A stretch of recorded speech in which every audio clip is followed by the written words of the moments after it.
Turut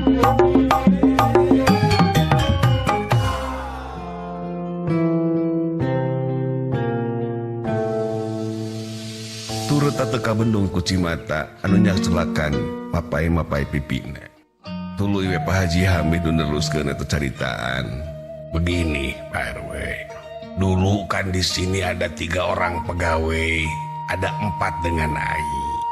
Ini menurut cerita, kalau Bapak mah tidak tahu Pak RW. Nah, yang bernama Acep itu anu bengek. Dulu teh ada dendam ke almarhum. Lalu ya anak itu dibawa. Itulah cerita pendek nama seperti itu ya Pak RW lah. Oh, gile juga itu orang ya Cang. Iya, empok sabar aja. Ini ujian. Ya moga-moga po ada hikmah di balik ini semua. Cek Pak RW berjeng melong ke Pak Haji Hamid. Tuluy Pak Haji Hamid oge atuh manggut. Iya, itu yang diharapkan. Neng Mirda oge sing sabar, sing tawakal, nyingareupan ieu sadayana.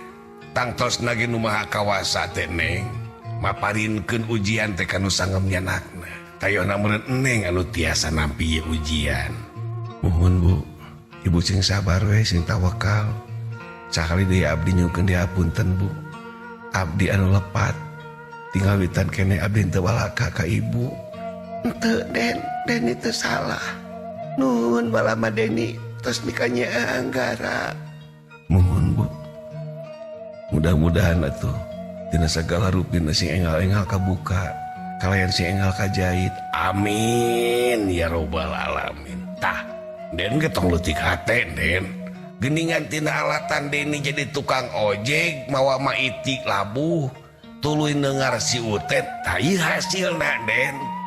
Tina kasialan teh urang ulah ngomong sial. Ning tetela dibalik urang ayeuna meunang kategenah teh tayona Deni sial tapi bisa mukakeun perkara anu moal bisa dibuka ku sawae oge. Jalanna ti Deni. Nya Den, nuhun pisan Deni tos mikanya ka Anggara. Nuhun Bu. Mudah-mudahan atuh Ibu oge sing kiat mayunan isadayana. Tos. Enak mah kieu we atuh lah. Pak RW. Iya Cang. Aneh dari tadi nyimak aja. Gak ngerti. Den poho gua cek kakak ngomong Sundanya. Padahal mah ieu mah Pak RW mah teu ngartieun bahasa urang, asal licik urang ieu Den. Begini Pak RW. Jadi Pak Haji sama si Den juga sama si Neng Mirda sekarang mau langsung ke kantor polisi aja. Mau menjelaskan kronologis apa yang terjadi. Duh, semuanya Neng gue bejakeun ke bapak polisi itu. Nah, sesudahnya dari kantor polisi mah Pak Haji dan si Neng juga si Den dari kantor polisi mau langsung aja ke Bandung. Cuman Pak Haji nitiplah ke Pak RW di sini. Karena ini si Adang antek-anteknya masih hidup. Si Akib dan si Acep yang bengek itunya Den. Mohon Pak Haji. Nah, ya diawasi aja, takut ada apa-apa. Bukan menyuruh Pak RW mah, menitipkan gitu. Iya Cang, apa-apa. Soal keamanan ya perhatiin di sini kan gak hanya aneh sendiri, tetangga-tetangga juga baik sama Pak Mirda. Pak RW harita berijeng melongga Pak Haji Hamid.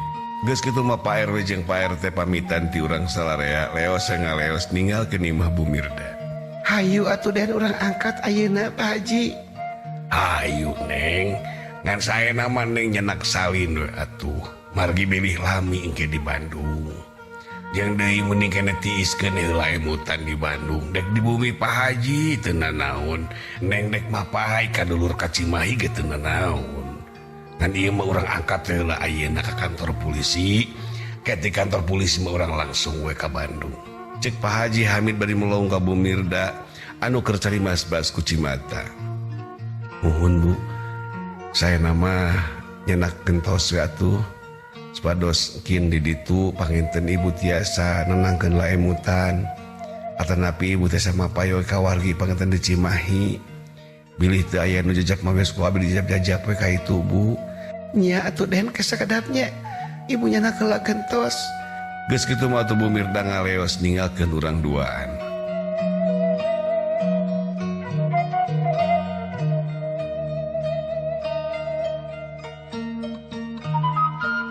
Teu karasa godom catur urang jeung Pak Haji Hamid kurunyung atuh Bumirda ngurunyung mawa tas nu rada badag. Geus kitu atuh Bumirda ngontrolan kunci ti tukang tepikeun ka hareup. Geus mata rati leos urang tiluan ngaleos ti imah Bumirda. Jrut kaluar Bumirda pok cumarita. Astagfirullahaladzim Pak Haji. Pada karena naon urang ka ditu ayeuna apan mobil di Bandung sadayana. Cek Bumirda bari melong ka Pak Haji Hamid. Pak Haji Hamid pok atuh nemalan. Karena mobil we Neng. Tekarasan Pak Haji ditu teh nyenak mobil ka dieu teh. Oh, mana mobilna Pak Haji? Itu di lapang poli. Cek Pak Haji Hamid bari jeung nunjukeun ke tempat nu rada anggang. Oh nya tuh alhamdulillah kitu mah. Hayu atuh Den. Hayu atuh Bu, geus teu Bu ku audina tasna atuh dicanak. Cek urang bari ngaraweot tas nu Bumirda. Geus kitu mah gejlig atuh urang tiluan ngaleos ninggalkeun imah Bumirda. Teu kacatur geus anjog ke tempat mobil anu diparkirkeun ku Pak Haji Hamid. Geus kitu mah atuh urang tiluan celak we kana mobil, jerujus mobil ninggalkeun tempatna Bumirda.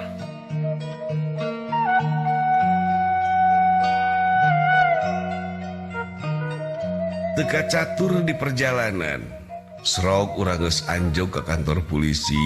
Buru-buru Bumirda turun, Pak Haji Hamid oge sarua, urang oge sarua nuturkeun aranjeunna. Geus kitu mah urang bose ka jero kantor polisi geek dariuk turut ta Bumirda balaka sagala rupina, teu anu dikurangan, teu anu dileuwihan. Lalakon ti 10 tahun ka tukang tepikeun ka wanci harita. Sagala laporan geus ditanggapi ku polisi. Geus kitu mah urang tiluan ngaleos ninggalkeun eta kantor polisi. Wanci na waktu harita sakedeung deui adan duhur. Neng, urang bade netepan duhur di jalan wae, atanapi urang di dieu wae ngantosan. Angke di jalan we Pak Haji. Cek Bumirda berjeung nyusutan cimata ku tisu. Oh nya atuh. Hayu den siapa? Mangga Pak Haji siapa? Tuluy mobil disadakeun jurujus atuh ninggalkeun kantor polisi rek nuju ka Bandung.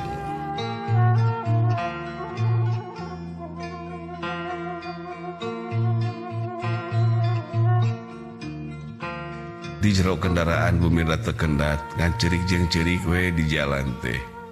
Sakapeung ngagero-gero salakina, sakapeung ngagero Anggara alias si Utentea. Hate di mana, pikiran di mana, jiwa di mana jika nate.